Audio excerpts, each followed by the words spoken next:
Hi everyone, and welcome to English for You. I'm Pat. And I'm Mike. And today we're doing our TOEIC article, so we're kind of taking our English into the world of kind of work and jobs and business kind of stuff. And today we're going to look at a guy trying to get a job. What was your first ever job?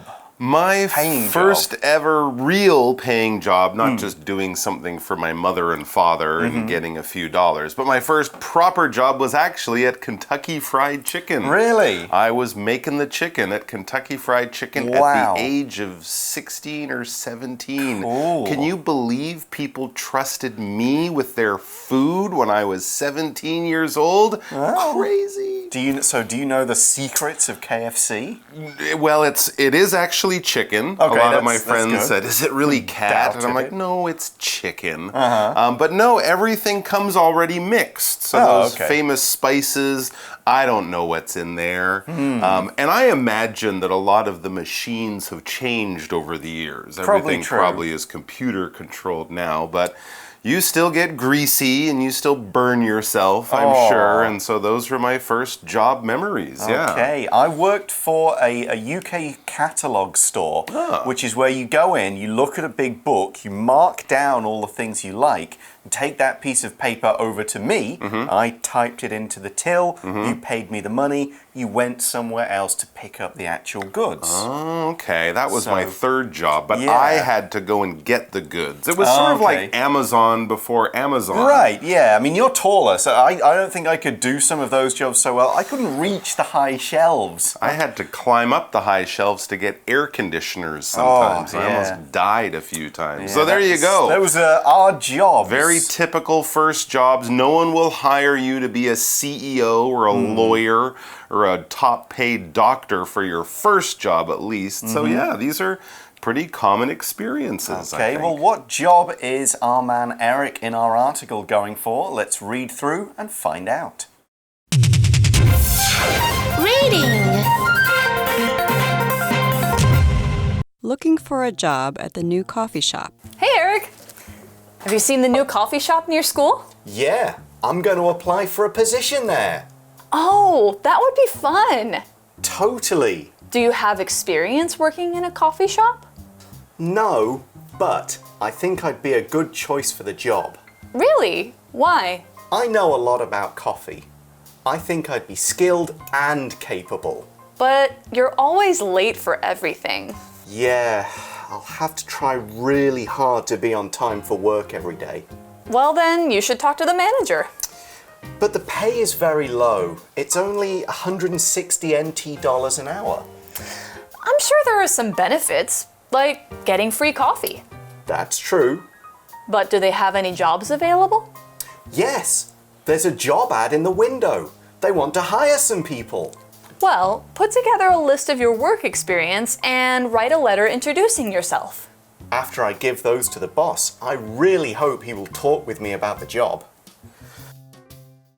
So we start the article. It's a conversation between Claire and Eric. And Claire says, hey, Eric, have you seen the new coffee shop near the school? So just kind of ordinary conversation here. Right, and it's always nice and interesting when a new business opens near where you live or work or something. You want to check it out. And Eric says, yeah, he has seen or noticed this new coffee shop. And actually, he says, yeah, I'm going to apply for a position there. Wow.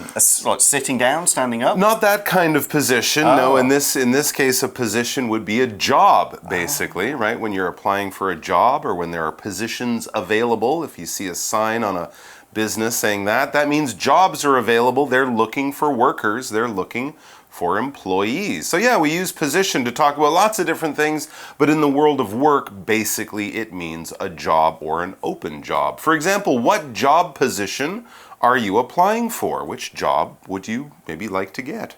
Okay, so Claire hears Eric say he wants to get a job, basically. Says, oh, that would be fun. So she thinks it's a cool idea that, you know, her friend's going to work at this coffee shop near their school. That will be a cool thing. They can pop in and see him. Maybe he can give them the odd free drink. Something like that, absolutely. And Eric agrees it would be fun. He agrees with what Claire just says. He says totally, absolutely, for sure, 100%, it would be fun. Okay, well, Claire's now getting down to business because she's now thinking, well, hang on, should you be working? Kind of the same thing people thought about you. Yeah. Should you be working in a KFC? Right, what do you know about coffee or buns or things like that? She asks, do you have experience working in a coffee shop? Wait, is she interviewing him for this job? It's true. She does kind of sound like the boss who's interviewing him at the job interview. And Eric, he's honest. He says, no, I don't have experience. He's never worked at a coffee shop before. No, but I think I'd be a good choice for the job. All right, well, that's a good attitude to have when you're going into a job interview. Be confident, even if you don't have a lot of experience. Be confident in yourself and your ability to do the job very well. All right, he said he'd be a good choice for the job. Well, a choice is basically the thing that you choose from a wide variety or a wide range of options. Whenever you go to a restaurant, of course, you'll look at the menu, and whatever looks good or whatever you feel like having, that's the one you will order. The waiter will come over and say, what would you like to eat? And you say, I'd like the salad or something like that. That salad, that dish is your choice. You could have made any choice from the menu, from the apple pie to the big expensive steak, but the one you choose is your choice. It's the thing that you pick out from all the options. For example, Ang Lee is said to be the top choice to direct this film. Good choice. So Eric decided that he would be a good choice for this job, but we don't really know why, and it seems his friend Claire doesn't really know why he says that. Exactly. She asks, really? Why? Basically saying, what if you don't have experience, what do you have that would make you great at working in a coffee shop? That's right. Maybe he bakes food, maybe he's just really good at working and learning new things. What have we got? Maybe he's from Colombia, where the coffee is grown. Anyway, so Eric says, I know a lot about coffee. Okay. All right. That would make sense. Yeah, absolutely. That does make him a good choice for the job. He has a lot of coffee knowledge. He's a fan of coffee. He's read many books on the subject. When you know a lot about something, it basically means you have a lot of knowledge. You have a lot of education on this topic. Maybe you went to school and studied it in special classes, or maybe you're just a big fan and it's the kind of thing you like to do in your free time. He could have his own little espresso machine at home and make his own coffee, grind his own beans, that stuff. There you go. Lots of coffee books at the bookstore. Maybe he loves to read about coffee and other things like that. So yes, he knows a lot about it. He has a lot of information or knowledge or education about this. For example, Zeke collects comic books. So he knows a lot about all the different superheroes. DC, Marvel, he collects them all, he loves them all, he knows about them all. Okay, Eric is going to add some more details here. He says, I think I'd be skilled and capable. So skill here, maybe he does have some experience making or blending his own coffee drinks at home. Possible. So he's got the skills of how to use the machines, how to put the right amount of milk or sugar or froth up that milk for the lattes and stuff. He also says he is capable. Capable is an adjective, and if you are capable, it means you are able to do things effectively and skillfully, and it means you're going to get results. Obviously, you want capable employees who will get things done. They'll get them done right, they'll get them done quickly. They're not going to make a lot of mistakes and always have to be told every time what to do, how to do it, okay? It's kind of similar to the word able, because it's got the word able in it. If you're capable, you're able to do something. Here's another example. This truck is capable of carrying more than 2 tons of cargo. That means it can carry 2 tons without a problem. There you go. It has the ability to do that difficult task. All right, let's move on to Claire. Claire's thinking, okay, maybe you do have a lot of knowledge about coffee. He seems very confident. He seems, to think he's skilled and capable. But Claire does notice something about Eric that might be kind of a bad thing when he's applying for a job. She says, but you're always late for everything. Oh, dear. Okay, so having all the coffee knowledge in the world is great, but if you always show up for work 30 minutes or an hour late, you're probably not going to make your boss very happy. Yeah, you're probably going to get fired after your maybe 2-3 days, Probably. something like Bosses don't like that. So Eric kind of admits that this is true. He says, yeah, okay, yes, I am often late. And he says, I'll have to try really hard to be on time for work every day. Okay. That pretty much goes without saying. You should always make sure you arrive on time for work every day.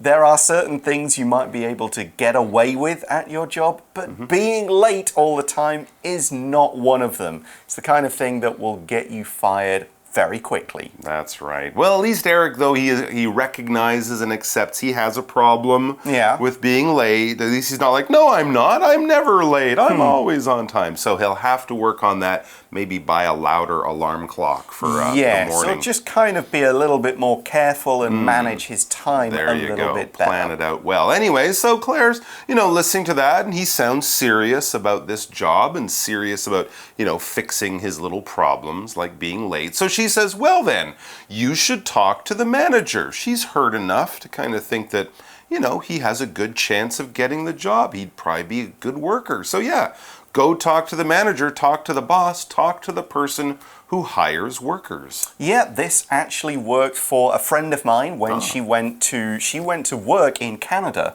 for a year. Yeah. And she has no experience working in a coffee shop. Oh, in a coffee shop. Yep. Okay. But she decided, I think I could probably be trained to work in a Starbucks. I like Starbucks coffee and the atmosphere. So I will go in, I'll talk to the manager, and if I can actually talk to them, instead of just giving them a piece of paper with my information on, maybe I can convince them I'm the right person for the job. Right. So actually talking to the manager, they can see, okay, you seem responsible, you seem honest, you seem to have a good attitude. You seem confident. Yeah, I won't worry too much about just your experience and all that sort of stuff because, I think I can work with you. Absolutely. So yeah, that's a very important thing to do, especially in these kind of situations where it's more of an informal job, not like a big company job with official procedures. Right.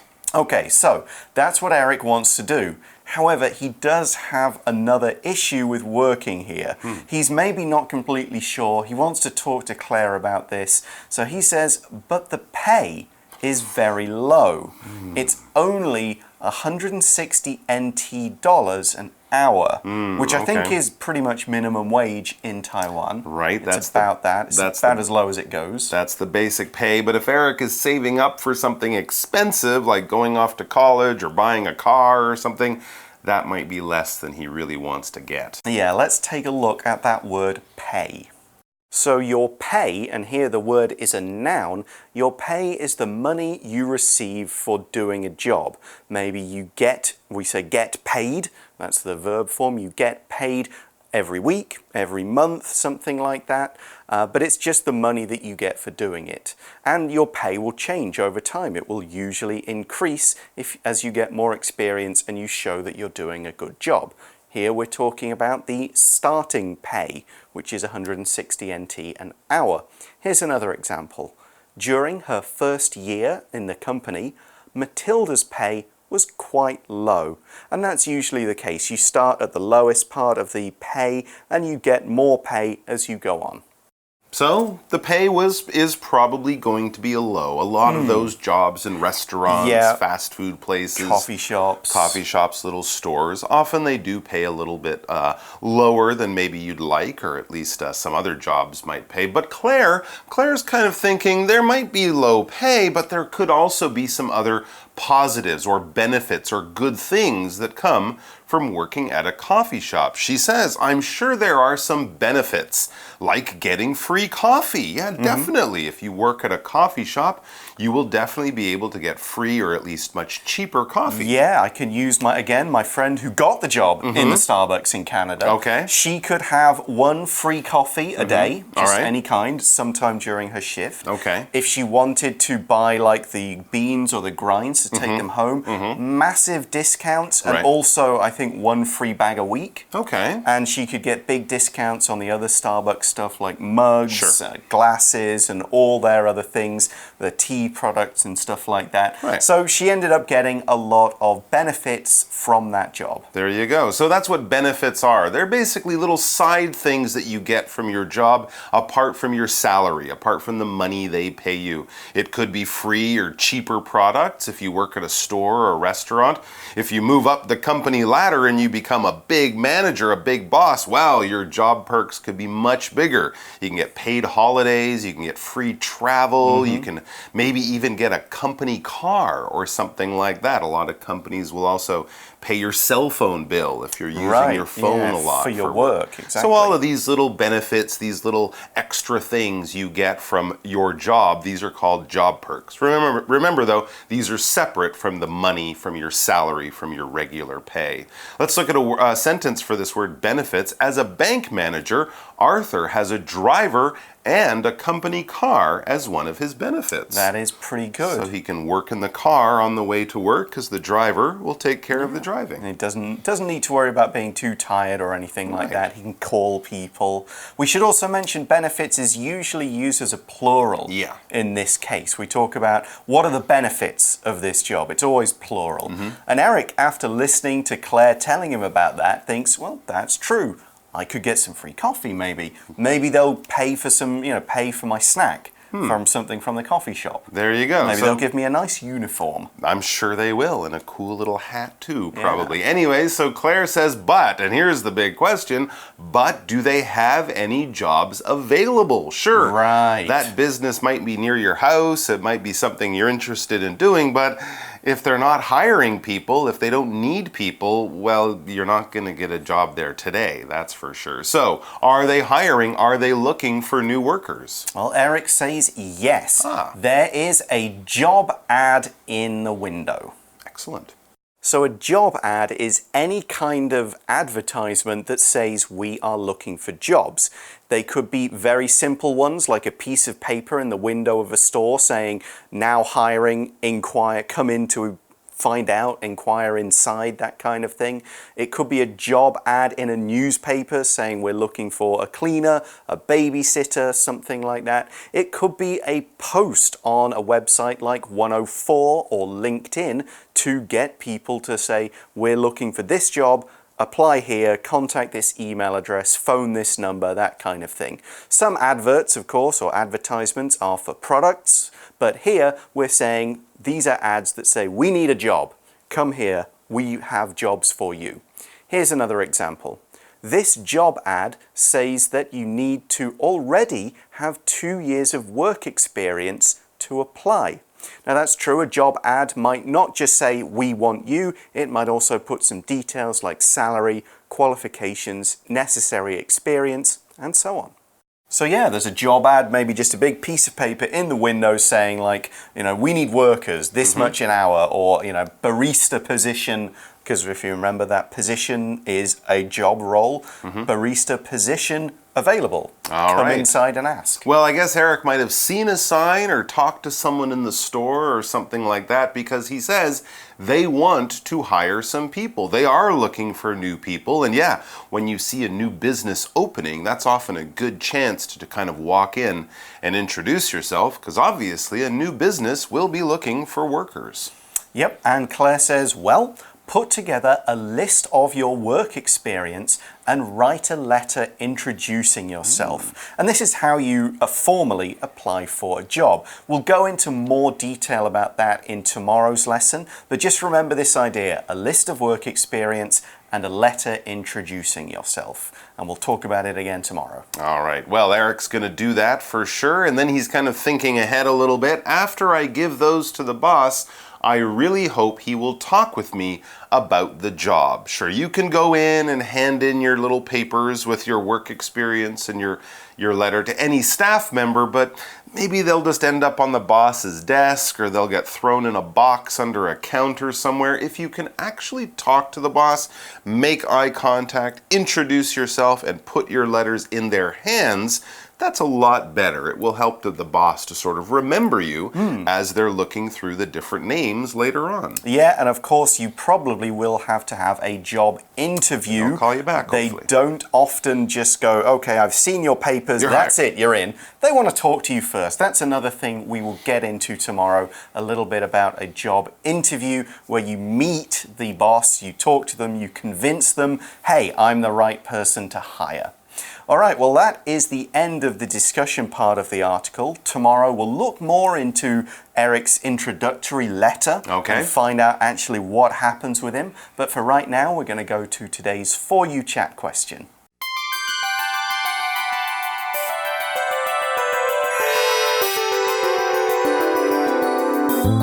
For You Chat.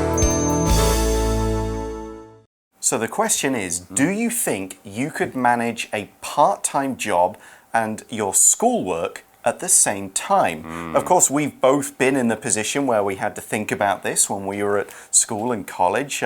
My answer, to be honest, is no. I always thought, no, I don't want to try balancing a job and schoolwork, so I did not look for any part-time jobs during the semester.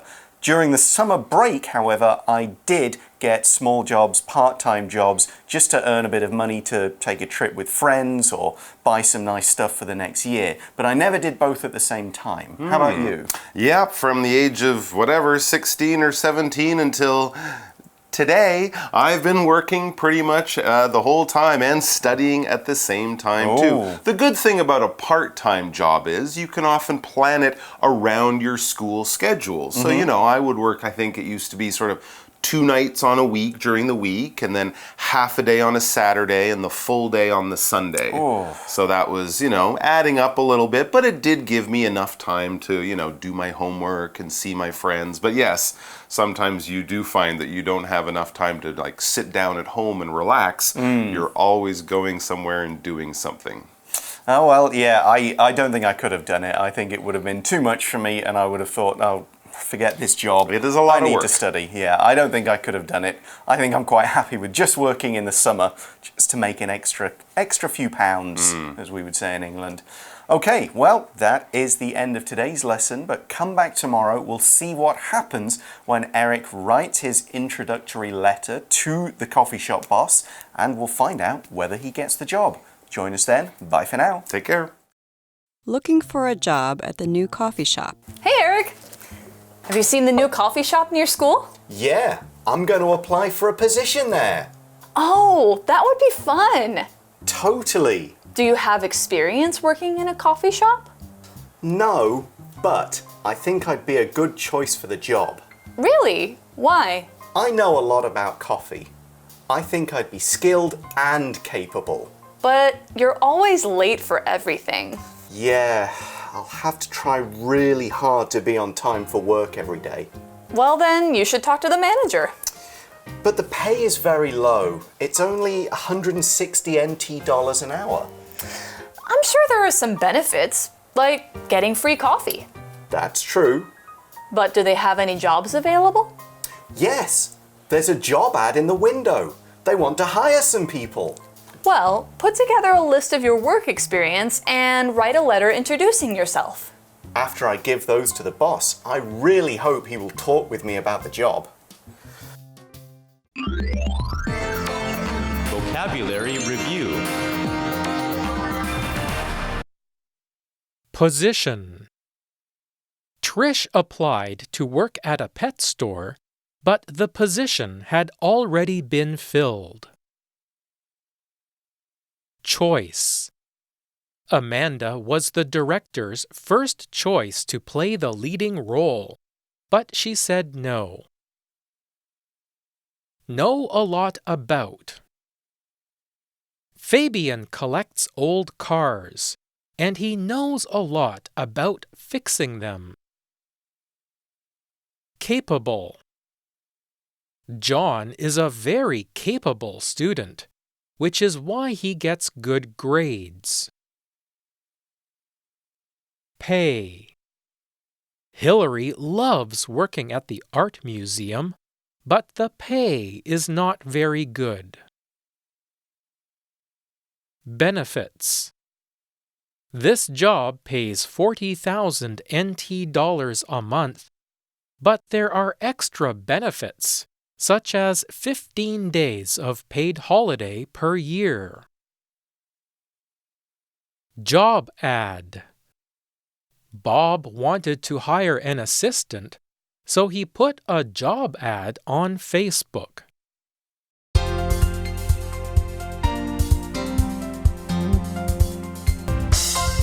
以上节目是由活用空中美语制作。活用空中美语杂志，请洽询全国各大书店。